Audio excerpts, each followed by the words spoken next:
My name is Ty, and I would like to talk about one of the most influential people ever, the great Irwin. Irwin once said, "I have no fear of losing my life.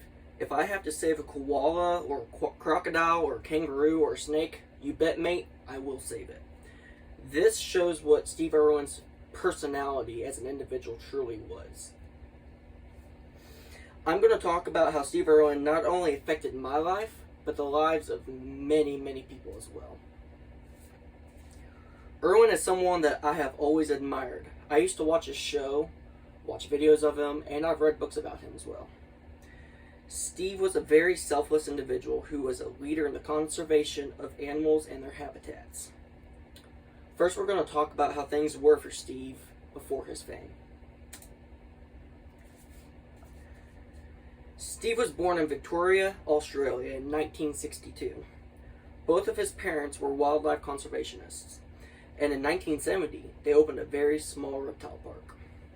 This park all at once became very well known, and it was known as the Zoo in Australia, that Steve himself began to manage in 1991.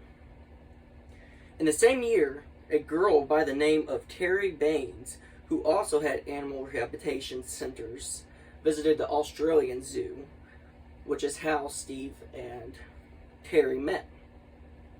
She watched how Steve handled animals, and it was like there was a connection that automatically formed between the two. And within 9 months, the two ended up getting married. Steve Irwin grabbed many attention by watching an hour-long premiere to kick off his show on Animal Planet. This show led to Irwin being internationally known since he wrestled crocodiles.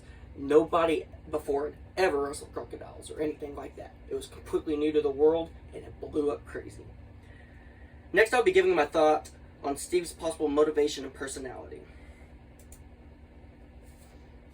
Based on the information I've gathered, Steve appears to be a kind, hard-working individual, while at the same time, a complete madman.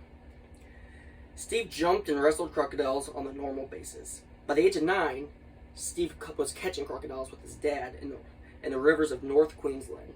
Later in his life, he showed the world himself wrestling with his own crocodiles to make an attempt of making people change the way they view them. If he can show that they won't hurt him while he literally wrestles them, maybe less people will try to harm them or be scared of them in the world. Another thing Steve always did was put himself before wildlife.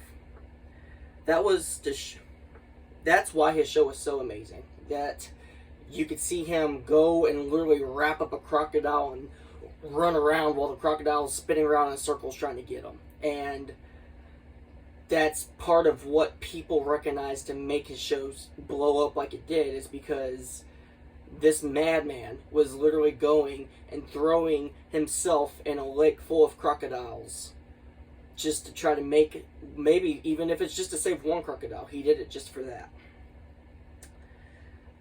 This mentality that he had, sadly, is what led to his pass in 2006. He was filming for his show, and he was messing with the stingray, and the stingray ended up puncturing his heart, and he died then and there.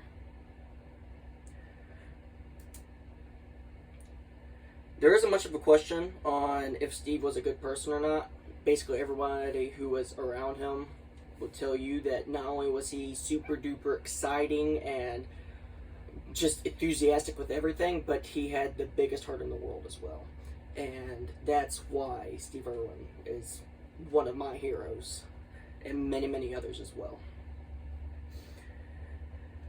Steve Irwin is a huge reason on why I work with animals today. I'm a beekeeper. I have many, many animals in my house, and I plan on going into the profession of working with animals, trying to save them.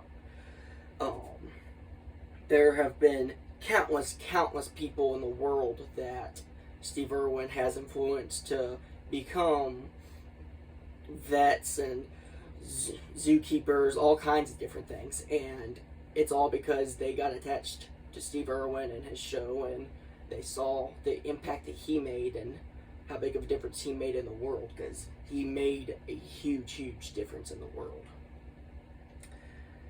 Steve Irwin's main goal was to make change and make it to where he's remembered when he's gone, and I don't think that he could have done it any better than he did.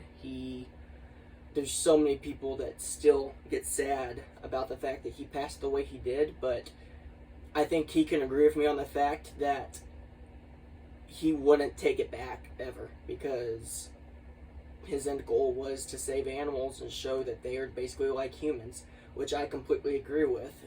He believed that the personality of animals is very much like the personality of a human, and I don't see anything that's more true.